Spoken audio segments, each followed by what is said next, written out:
నిన్న చందానగర్లో ఖజానా జ్యువెలరీ షాప్లో 6 దొంగలు దోపిడీ చేయనికి ఆ షాప్ లోపల వచ్చి కాల్పులు మరి జరిపి దొంగతనం చేసినారు. వాళ్ళు సంగారెడ్డి వైపు వెళ్ళినారు, అటువైపు వెళ్ళినారని ఇట్లాంటి వార్తలు కూడా మీడియాలో నడిచింది. కానీ ఇవాళని నేను మీడియాకి వాచ్ చేస్తే కొన్ని వార్తలు నడుస్తున్నాయి, ఆ 6 మందిని అరెస్ట్ చేసుకున్నారు అని. నేను మా ముఖ్యమంత్రి రేవంత్ రెడ్డి గారికి రిక్వెస్ట్ చేయాలనుకుంటున్నాను. ఉత్తరప్రదేశ్లో ఎవరైనా దొంగతనం చేయనికి, దోపిడీ చేయనికి, మర్డర్ చేయనికి ఇవ్వాలా భయపడుతున్నారు. చాలా మంది దొంగలు జైలు లోపట వెళ్ళిన తర్వాత మా బెయిల్ కూడా వద్దు, మేము బయటికి కూడా రాము, మేము జైలు లోపటనే ఉంటాము.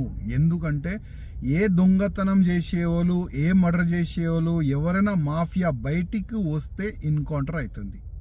అంటే యోగి ఆదిత్యనాథ్ గారు ఆ విధంగా ఒక మంచి వాతావరణం ఉత్తరప్రదేశ్లో తయారు చేసి పెట్టుకున్నారు. రేవంత్ రెడ్డి గారు, మీరు కూడా మన తెలంగాణ ప్రజలని కాపాడడానికి కొన్ని ఎన్కౌంటర్ మీరు కూడా చేపియాలి. ఇప్పుడు నిన్న ఆ ఖజానా జ్యువెలరీ షాప్లో దొంగతనం చేయనికి వచ్చిన తర్వాత వాళ్ళు కాల్పులు కూడా జరిపినారు.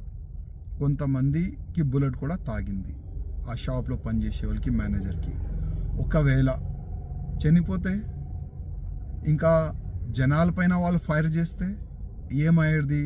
కొద్దిగా ఆలోచన చేయాలి. అందుకోసం తెలంగాణలో కూడా ఒక భయం అట్లాంటి వాతావరణం క్రియేట్ కావాలి.